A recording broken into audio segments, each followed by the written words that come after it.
I was probably gonna kill myself. Literally this time I was. Maybe drinking, or maybe a gun, or maybe picking a fight with somebody.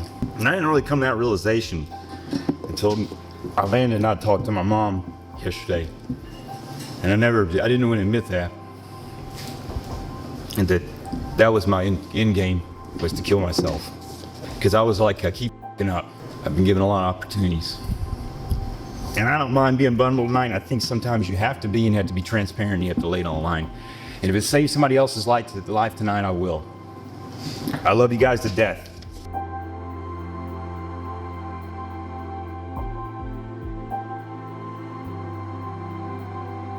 So I hit it bottom again. But because these places and many of these staff members are sitting here, these are my friends. They are my friends. I ran a program before, I ran a real hard, strong program, and I impressed upon them and they knew it. And I said when I came here before, sometimes people, individuals that believe you deserve to have their faith rewarded in you. So I called all of my shots and I picked up the phone. Well, actually I didn't pick up the phone. I texted Dallas and I said, I need to come back. I need you, man. Dallas called me because there's 2 hours behind. He goes, what's going on, Merch? That's what it's called. Many people call it, that's my nickname. And I said, man, I need to come back. I'm up bad this time. He goes, well, let's get you back. And I said, I got no money. Most of it's gone here. I put a lot of my nose, down my stomach, just blown it. I said, I know in the past this is what a program they've done. He said, let's see what we can do. And I was scared to death. For about a week, I was scared to death. Because I knew if I didn't come back here, I was going to kill myself. I was scared.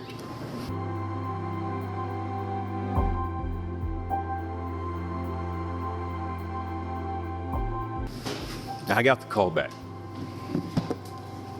And it was hard when I came back in. Because the expectations for me were high. They were f***ing high. I don't have a problem saying that.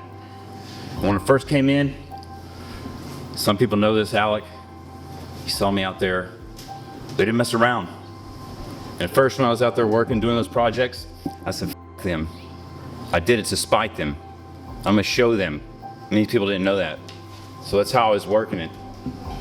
Slowly things start clicking, start things going. I started doing things for myself. And when I started working on myself and doing things for myself and listening to the program, going through the phases, not doing the things that I wasn't doing before, well, lo and behold, things started coming back in my life. Started communicating a little bit better with people. Anger issues started subsiding. Yeah, I started believing myself again, started eating right. You know, I've lost 20 pounds since I've been here. I'm down to 32, 36. I killed it in CrossFit tonight. Everybody was in there, y'all kicked ass. You know, it feels good. These things are coming back. This program offers so much more, but you have to be vulnerable. You have to open yourself up. You know, you have to surrender yourself to a bunch of stuff. You know, I know it fucking sucks. Someone's gonna tell you to do this. That's just how life is. Someone's always gonna be telling you what to do. Lean on each other, you know? Be there for each other. We're all not gonna get along. I haven't interacted with many of you, but I've tried to help when I can. If your bed has been made, 95% of you, I made your bed.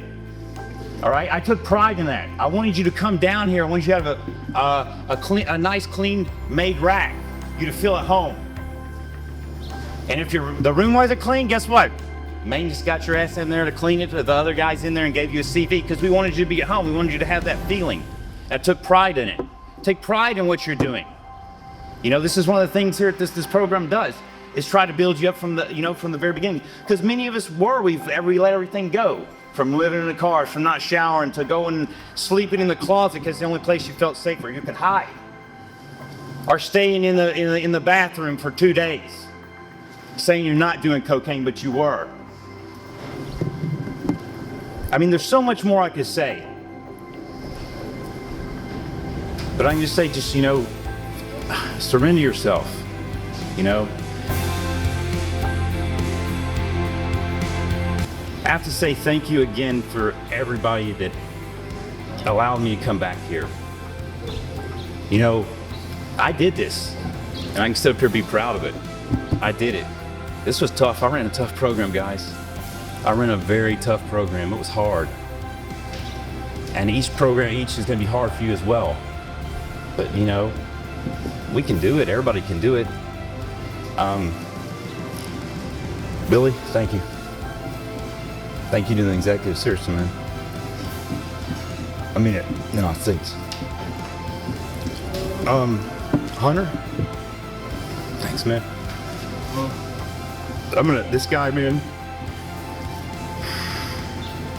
You know, I'd come in there some days and have some tough days. Going to work with this guy, you know, trying to keep me on point, you know, trying to cheer me up. You know, we talk. This guy's a damn good father too.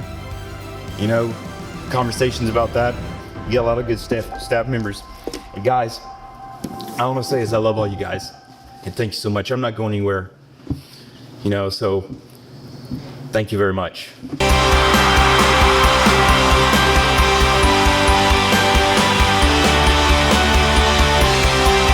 We believe that you should empower the individual and that we need to show them what went wrong and then give them their power back so that they can tackle addiction as an issue and overcome that. With your program, how successful are you? And so we track them all the way through the program and then after the program. And last year we ranked #1 in the entire nation based off of success and overall results. So if people wanted to get more information, where do they go? ElevateRehab.org.